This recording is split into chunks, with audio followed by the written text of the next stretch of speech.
오늘의 헤드라인입니다. 중부 내륙에 한파주의보가 발령된 가운데 강추위가 찾아왔습니다. 오늘 아침 서울은 영하 3.5도, 설악산은 영하 15.5도까지 떨어져 올가을 들어 가장 추웠습니다. 내일은 기온이 더 떨어져 서울 영하 5도 등 추위가 절정에 달하겠습니다. 일본의 수출 규제 조치가 부당하다며 세계무역기구 WTO에 제소한 우리 정부가 오늘 일본 정부와 2차 양자 협의에 들어갑니다. 우리 정부는 일본의 태도 변화를 지켜본 뒤 WTO 재판 절차에 본격 돌입할지를 결정할 방침입니다. 일본 정부가 후쿠시마 원전 오염수를 해양에 방출할 경우 환경에 미치는 영향이 작다고 주장하는 보고서를 냈습니다. 우리 정부는 국제회의를 통해 반대 의사를 분명히 하고 있지만 원전 오염수의 해양 방류를 위한 일본의 사전 정지 작업이 교묘하게 진행되고 있습니다.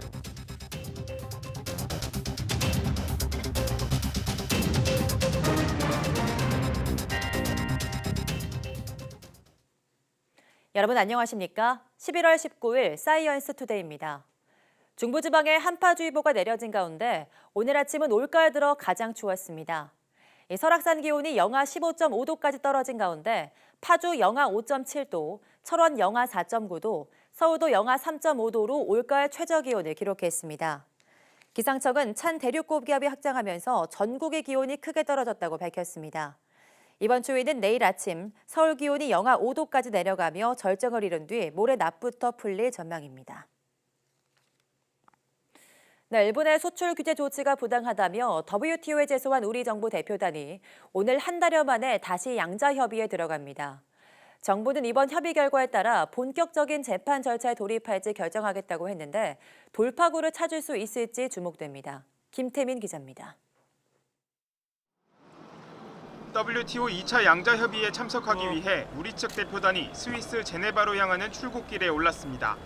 지난달 처음 협상 테이블에 마주 앉은 지 5주 만입니다. 정부는 이번 협의 결과를 보고 WTO 재판 절차에 본격적으로 돌입할지 결정하겠다는 입장을 분명히 했습니다. 일본 측이 소극적이고 협의에 적극적으로 임하지 않는다면 저희로서는 다음 단계인 패널 설치 절차를 적극적으로 검토하고 추진해 나가야 될 것으로 생각됩니다. 앞서 일본은 지난 토요일 양자 협의를 불과 사흘 앞두고 규제 조치 이후 한 번도 허용하지 않았던 액체 불화수소 수출을 승인했습니다. 하지만 WTO 재판 절차에 대비한 정당성 확보 차원이라는 분석이 우세한 만큼 긍정적 신호로 보긴 어렵습니다. 우리 측 역시 일본이 수출 규제 조치를 완전히 철회하는 게 중요하다며 개별 허가가 주된 논점은 아니라고 선을 그었습니다.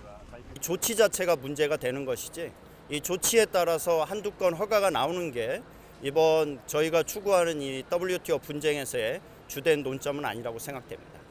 결국 이번 2차 협의에 나서는 일본 측 대표단이 어떤 태도를 보이느냐가 관건으로 꼽힙니다. 만약 이번에도 서로의 입장차만 확인하는 선에서 그친다면 길게는 3년 이상 걸리는 긴 싸움이 불가피할 전망입니다. YTN 김태민입니다. 일본 정부가 우리 정부의 반대에도 불구하고 후쿠시마 원자력 발전소에서 나온 방사능 오염수의 해양 방출을 강행하기 위한 사전 정지 작업을 하고 있는 것으로 보입니다. 일본 정부는 오염수를 해양에 방출할 경우 환경에 미치는 영향이 작다고 주장하는 내용의 보고서를 냈습니다. 김원배 기자입니다. 일본 경제산업성이 후쿠시마 원자력 발전소의 오염수를 해양에 방출할 경우 발생할 환경 영향을 분석한 보고서를 관련 소위원회에 제시했다고 교도통신이 보도했습니다. 경제산업성은 보고서에서 오염수 해양 방출에 따른 영향이 충분히 작다고 주장했습니다. 즉, 보관 중인 오염수를 1년간 해양과 대기에 모두 방출할 경우 이로 인해 발생하는 연간 피폭 방사선 양이 일반인의 연간 피폭 방사선 양의 1600분의 1에서 4만 분의 1 사이라는 것입니다. 지난 2011년 수소 폭발 사고 이후 폐로가 진행 중인 후쿠시마 제1원전에서는 원자로 냉각에 사용된 오염수가 빗물과 지하수 유입 등으로 계속 늘고 있습니다. 일본 정부는 대부분의 방사성 물질을 제거했다며 이런 오염수를 처리수라고 부르고 있지만 처리를 거친 오염수에는 방사성 물질인 삼중수소가 제거되지 못한 채 들어 있습니다. 오염수의 양은 매일 170톤씩 늘어나 오염수를 담은 물탱크는 1000기에 육박한 것으로 알려졌습니다. 일본 정부는 오염수 처리 방법으로 해양 방류, 땅속 매립 등 6가지 안을 놓고 검토 중입니다. 해양 방류와 관련해서는 원전 인근 주민들이 강하게 반대하고 있고 우리 정부도 다양한 국제회의를 통해 반대 의사를 분명히 하고 있습니다. 하지만 일본 경제산업성의 이번 보고서는 해양 방류에 문제가 없다는 기존의 주장을 뒷받침하는 것으로 이번 보고서를 계기로 해양 방류 추진이 급물살을 탈 것으로 우려됩니다. YTN 김원배입니다. 최기영 과학기술정보통신부 장관이 기초과학연구원 종합감사 진행 상황에 대해 곧 감사 처분을 확정해 조치할 것이라고 밝혔습니다. 최 장관은 기자간담회에서 관련자들의 이의 신청과 소명에 따라 재심의를 진행 중이라며 이렇게 말했습니다. 이어 IBS는 연구비가 많은 만큼 책임도 무거운 기관이라며 감사 결과 드러난 일부의 연구비 부정 집행 등 위법 행위에 대해서는 법 규정에 따라 엄격히 제재하겠다고 밝혔습니다. 그러면서 연구자가 위축되지 않고 연구에만 몰입할 수 있는 환경을 만들도록 행정 시스템을 개편하겠다고 덧붙였습니다. 1년 가까이 주민과 사업자 간의 갈등을 빚어왔던 인천 수소연료전지 발전소 사업이 가까스로 해법을 찾았습니다. 민관협의체 4자 합의를 이끌어낸 당사자들은 산업시설을 지역에 유치하면서 주민 수용성이 가장 중요하다는 교훈을 얻었습니다. 이기정 기자입니다. 11개월 동안 부신과 대립으로 갈등하던 인천 동구의 수소연료전지 사업이 가까스로 봉합됐습니다. 인천시와 동구, 그리고 연료전지와 건립반대 비대위, 이렇게 4자 간 민관협의체 합의를 본 것입니다. 관련 기관 분들께 감사드립니다. 그리고 그 누구보다 많은 어려움 속에서도 큰 틀에서 대타협을 해주신 동구 주민 여러분께 진심으로 감사를 드립니다. 지난 2017년 산자부가 발전 사업 허가를 내줬지만 주민들의 전면 백지화 요구에 제동이 걸렸던 연료전지 사업. 반대 측은 발전 시설이 지역 주민들의 의견도 묻지 않고 들어서느냐며 거세게 반발해 왔습니다. 이번 합의를 통해서 주민들이 제기했던 그 문제의식, 아울러서 안전과 환경 문제에 대해서 주민들이 참여하고 감시하고 개선할 수 있는 제도적 장치를 만들었다는 데에서 큰 의미가 있는 것 같습니다. 민관협의체 합의에 따라 인천 연료전지는 39.6메가와트의 발전 용량을 늘리지 않기로 했습니다. 또 민관환경위원회가 구성돼 발전소 건설과 운영을 감시하고 연료전지 측은 10억 4천만 원의 지역발전기금과 함께 교육발전 지원금도 별도로 내기로 했습니다. 상호 간의 고소고발도 모두 취하됐습니다. 지난달 주민총회를 통해 1년 가까이 끌던 대결 구도의 해법을 찾아낸 연료전지 사태. 늦더라도 지역 주민과 대화를 하면서 협치를 구해야 한다는 비싼 교훈을 남겼습니다. 내후년 초부터 생산되는 수소연료전지 발전소의 전기는 동구와 중구 일대에 공급됩니다. YTN 이기정입니다. 나노입자가 촉매로서 작용하는 모습이 고해상도 현미경에 포착됐습니다.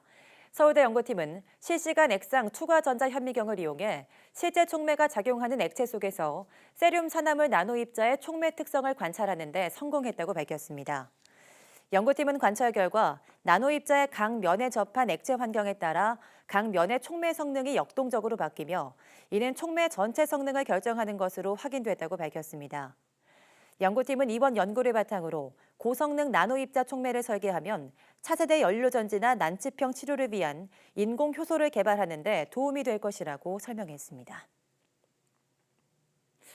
비행기만큼 빠르면서 열차만큼 편리한 교통수단이 있다면 참 좋을 텐데요. 인류의 수건을 차세대 교통수단인 하이퍼루프가 곧 해결해 줄 것 같습니다.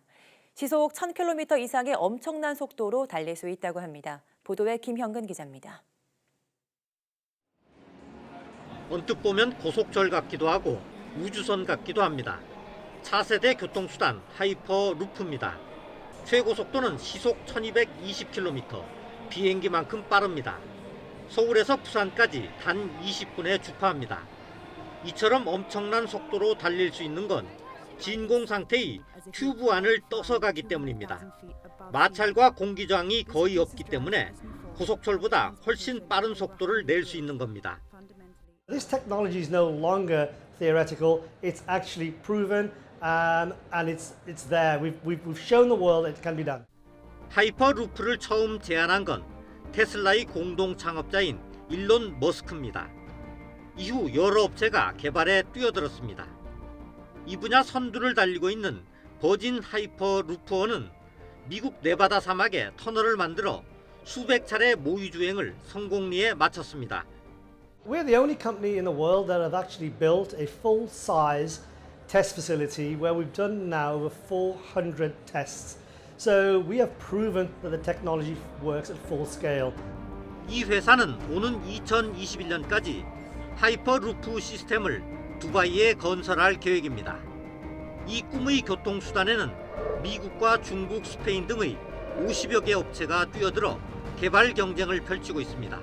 YTN 김영근입니다.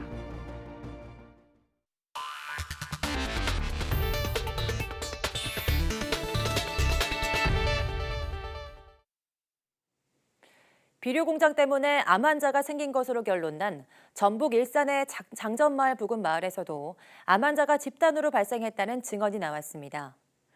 장전마을 부근 와린과 장고제 마을 주민들은 비료 공장 금강 농산이 들어온 뒤 20여 명이 암에 걸려 8명 정도가 숨졌다고 주장했습니다.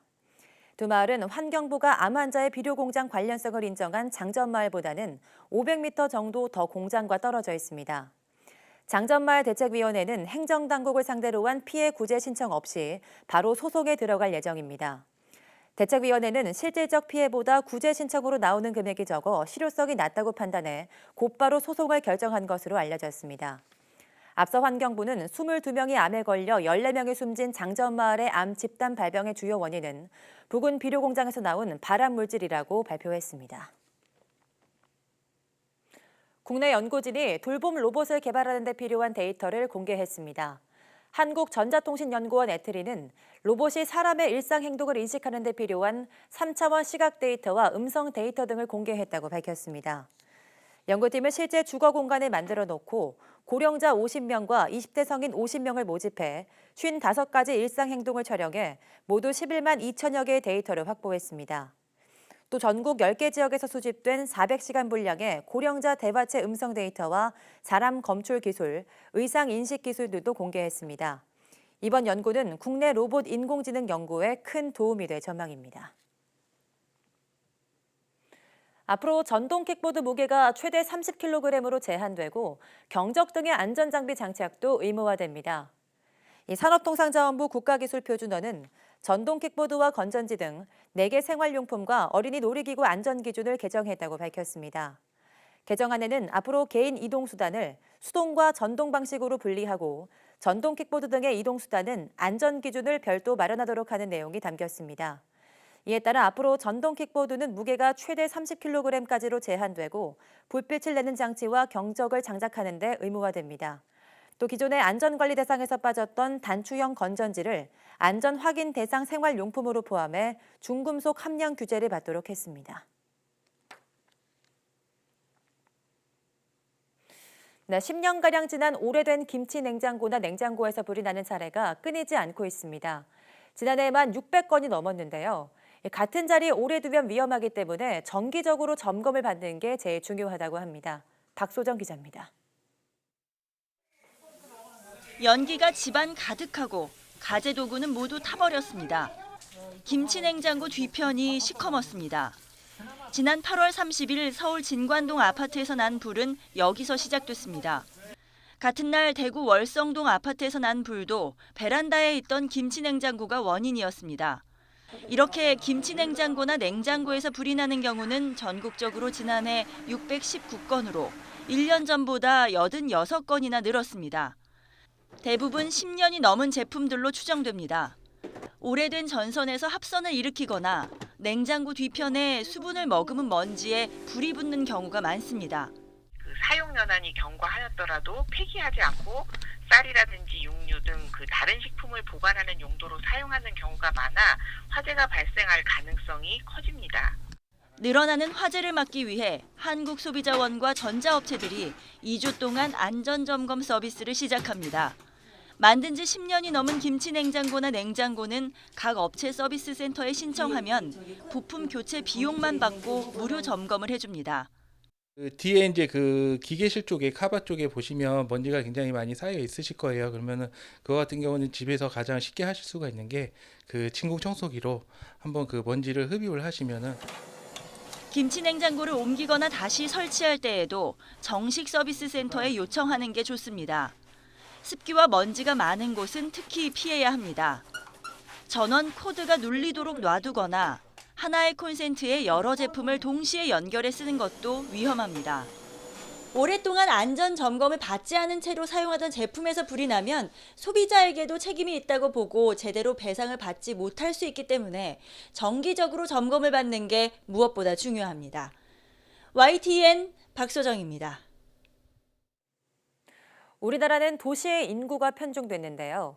도심에 스마트팜을 만들어 에너지 효율을 높이면서 싱싱한 농작물을 값싸게 제공하는 다목적 옥상 온실이 등장했습니다. 이정우 기자입니다. 건물 옥상에 들어선 온실입니다. 상추는 물론 딸기와 부추 등 각종 농작물이 무럭무럭 자라고 있습니다. 방치된 도심 건물 옥상에 조성한 친환경 스마트팜 시설입니다. 도시의 높은 온도와 건물의 폐열 등을 활용해 농업에 필요한 에너지를 절약하고 수경 재배를 통해 물 사용량도 줄일 수 있습니다. 건물에서 버려지는 열이라든지 이산화탄소를 이용을 해서 작물을 재배하는 데 활용을 하고 또 건물 위에 온실이 있기 때문에 건물의 냉난방 에너지도 절감할 수 있는 그런 이중적인 효과를 가지고 있는 스마트팜의 한 종류라고 보시면 되겠습니다. 온실에서 필요한 냉방과 난방을 공급하면서 가스 엔진에서 나오는 이산화탄소까지 작물 재배에 활용할 수 있는 친환경 시스템입니다. 건물 옥상을 활용할 수 있는 이 기술은 에너지 효율 향상은 물론 도심 농업 활성화 등 다양한 효과가 예상됩니다. 농촌 산지에서 수확한 뒤 운송과 저장에 쓰이는 에너지를 줄일 수 있고 소비자는 질 좋고 신선한 식품을 값싸게 만날 수 있습니다. 특히 플랜트 에너지 기술과 로봇 기술 등 첨단 기술을 적용해 농업 생산성도 크게 높일 수 있습니다. 식물 상장 단계별 그다음에 생육에 필요한 파장을 저희가 공급할 수 있는 기술로 생산량 극대화와 품질 극대화를 저희가 도모하고 있습니다. 건물에서 버려지는 열과 이산화탄소를 활용할 수 있는 이 기술이 지속가능한 도시 농업과 삶의 질을 높이는 친환경 기술로 정착할 수 있을지 주목됩니다. YTN 이정우입니다. 멸종위기 야생동물 1급인 수달 한 쌍이 대구 금호강 안심습지에 방사됐습니다. 대구시는 국립생태원 등과 함께 지난해 8월 전남 무안과 여수에서 구조한 수달 암수를 먹이가 풍부하고 갈대 등 안정적인 서식 조건이 갖추어진 안심습지에 방사했습니다. 대구시는 근처에 수달 24마리가 살아 개체 간 서식지 충돌이 적을 것으로 보고 있습니다. 앞서 지난 8월 대구시와 국립생태원은 멸종위기 야생생물의 종보전과 서식지 보호를 위한 업무 협약을 맺고 관련 사업을 함께 펼치기로 했습니다.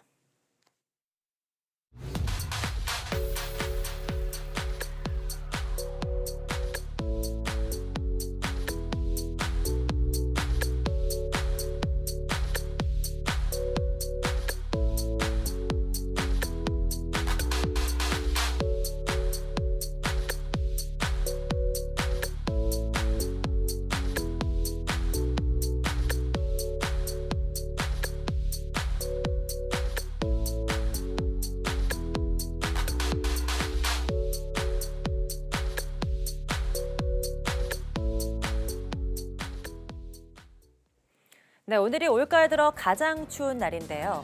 그런데 이런 날씨가 투자나 소비에도 큰 영향을 미친다고 합니다. 취재한 금융연구소의 분석 결과를 보면 주식시장이 기상특보의 영향을 받는다고 하는데요. 오늘 오후 사이언스투데이 날씨학 개론에서는 날씨와 금융에 대해서 알아보겠습니다. 모두 많은 시청 바랍니다. 함께해 주신 여러분 고맙습니다.